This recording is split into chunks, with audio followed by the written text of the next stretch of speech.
So I tried to record this once already, and my phone just automatically stopped recording because I got too long-winded. So I'm going to try to keep this a reasonable length this time.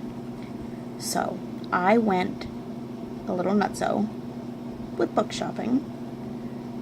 The amount of books. For all of these books I'm going to show you, I spent under $25. I made 2 stops. First I stopped at a little thrift shop in Keene, New Hampshire that is right next to my therapist's office, and every time I've gone for the last 9 months or so, I've walked past this thrift shop thinking I should really stop in because I see the books through the window. But I held off quite a while. Today's a beautiful day, so I decided to stop in, and I think I did pretty good. Because I have to do... See, I started this video before, and now all my piles are out of order. Okay, so I got all these books for $2.50 or $2.75. And the paper on the wall said all the paperbacks were 50 cents and all the hardcovers were $1 unless otherwise marked. And I don't see any markings on any of these. So I think she just charged me 25 cents per paperback and 50 cents for the hardcover. So I did pretty good. So I got Full Dark, No Stars by Stephen King, which is a collection of stories. They're short stories, but short-ish. I mean, there's 4 stories, and it's still pretty long. So, maybe more like novellas. But it has 1922, Big Driver, Fair Extension, and A Good Marriage. I know nothing about any of these stories, but it's Stephen King, and it's in really good condition. So, that was the first one. Then I got, The Murder in Greenwich, which is the Martha Moxley murder, which if you live in Massachusetts or New Hampshire, Maine, you've probably heard of this. It's a pretty well-known crime murder story. I don't know how well known it is around the country, but in this area it's definitely well known. A Safe Place, the true story of a father, a son, and the true story of a father, a son, a murder, by Lorenzo Carcaterra. I know nothing about this. I looked at it, I was like, oh, true crime, and added it to the stack. Takes place in Hell's Kitchen in the 50s and 60s. I think my kids are trying to talk to me. Okay. So this was a cover by. I've never heard of it. It's an arc. How Opal Meta Got Kissed, Got Wild, and Got a Life by Kavya Viswanathan?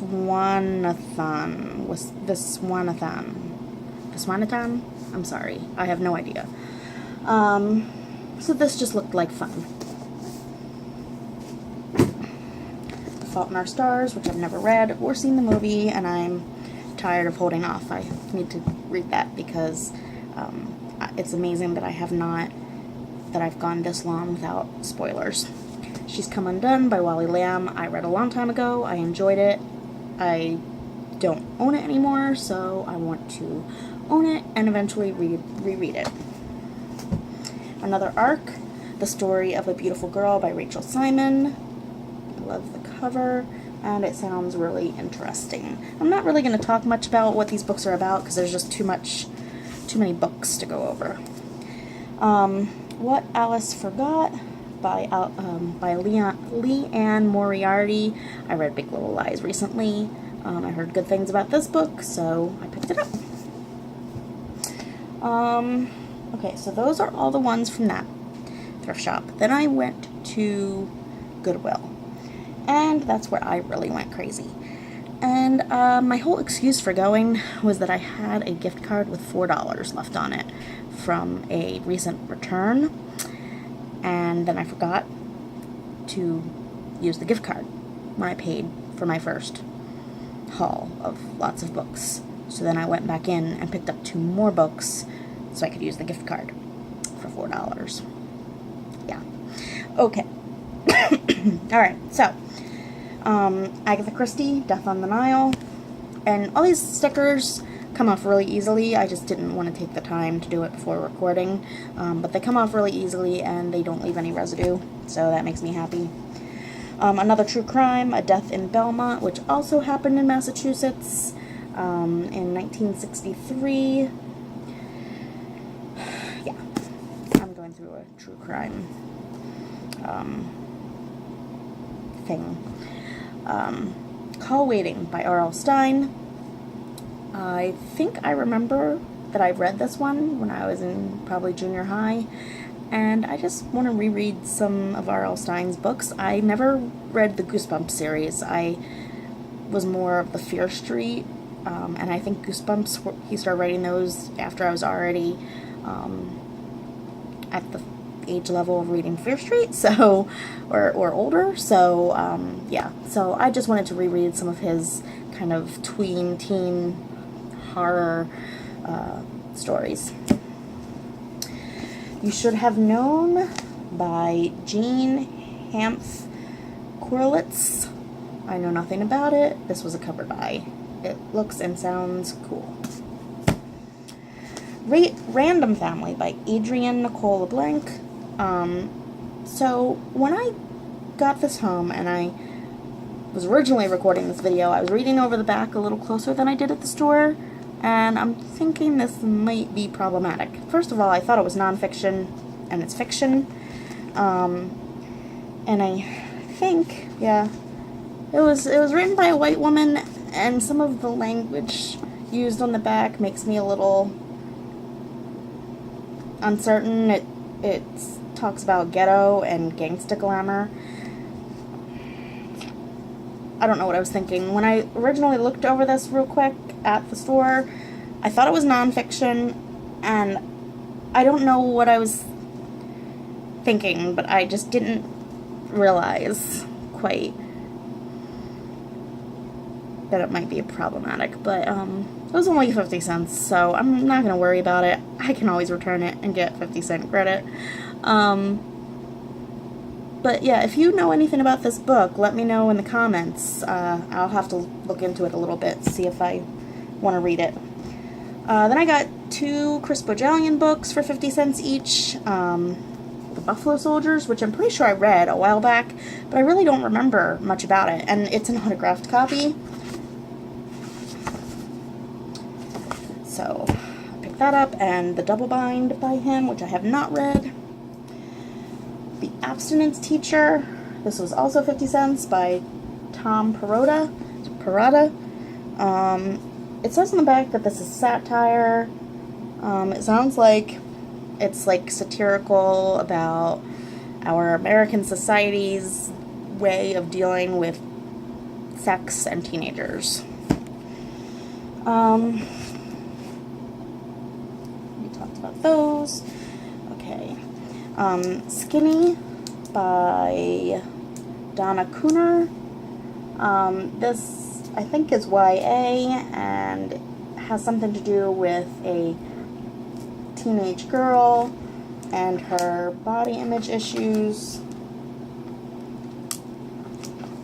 So, and then the first book that I saw when I walked in was The Earth, My Butt, and Other Big Round Things, which, I'm trying to remember her name, Murphy something. I'll link her channel below.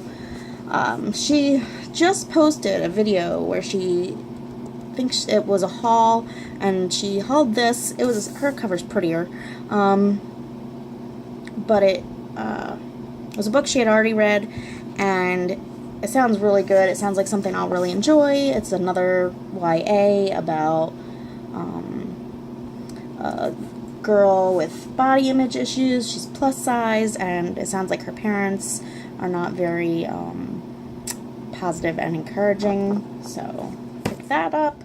That was also only 50 cents. And then in my trip back into the store to use that $4 gift card, I picked up Mr. Pip for $1. This is something to do with an eccentric teacher reading Great Expectations with his students, and I want to reread Great Expectations, so it caught my eye. And The Snow Child, this was $3 by, I'm not very good with my Gaelic pronunciations, I should be better. I think it's an Awen? Yeah, I think. Awen Ivy. So, I know nothing about this. I think I might have seen a booktuber talk about it, but I like the cover. It looks like a good winter read, and yeah. So that is everything, I think. Oh no, I have a whole nother stack over here. Okay, I picked up Great Horror Stories for 50 cents or $1. This is for my oldest daughter. She likes short story, horror, scary story books. In the Garden of Beasts by Eric Larson. I liked The Devil in the White City very much. I read it a long time ago, and I want to read all of his books, and I have not read anything else by him, so I picked that up. The Travels of Marco Polo, illustrated by John Corbino. I like these old hardcover, like, travel or explorer type books. This was published in 1948, and it has, like, the full color plates and some line drawings. Firefly Lane by Kristen Hanna. I found A Series of Unfortunate Events, number 2, The Reptile Room, for Kim, from Kim here. She's mentioned in a few videos how she cannot find number 2, and I know that I've seen it at my Goodwill before. So I was keeping an eye out for it, and there were 2 copies. So I found one. It was $2, but it had some, like, writing, like it was a gift, and it had an inscription on the inside. So then I found this one, which was labeled $2, but then it was the sticker color that's on sale this week, so I got it for $1. And looks like it's in almost brand new condition. No writing, no binding problems. And the only issue I see is that the first page of chapter 8 is dog-eared, and I think it's because that page, I don't know if you can see, but it sticks out just a little teeny tiny bit, like it didn't get cut properly at the printing press or whatever, so that one page is dog-eared, or it'll just stick out a little bit. But anyway, so I'm gonna send that to her. Oh, and then I'm trying to remember, I think it's Sarah at Paper Words talks about Ken Follett, The Pillars of the Earth, often, and I did read The Pillars of the Earth probably like 12 years ago. It was with a book group, and I read probably about 75%. I think I probably got about that far in, and at that point I just think I was just bored and intimidated. So I decided, she talks about it so highly, and I think now at 38 years old almost, it's my birthday month. I will be 38 this month. So anyway, I think I'm not as intimidated by big wordy books as I used to be, so I'm gonna give it another try. And I also found the sequel, or like, she said you don't have to read Pillars of the Earth to understand and enjoy World Without End. So I don't know if you call it a sequel, or what do you call it when the 2 books go together, but they're not necessarily, like, have to be read in a certain order. I can't remember. Anyway, so I got both of them. And I've actually seen, they've had them there before, but, like, not both at once. And I think the last time they were, like, $4 or $5 each, and now they had them for $1 and $2. So I decided I would get them, and maybe someday I will pick them back up. I mean, I definitely want to, so it's just that I've got way too much.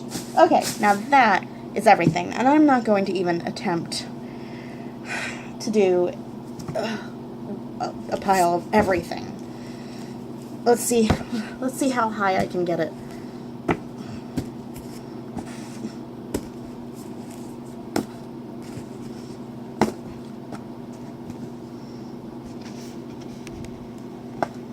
I think that might be the limit.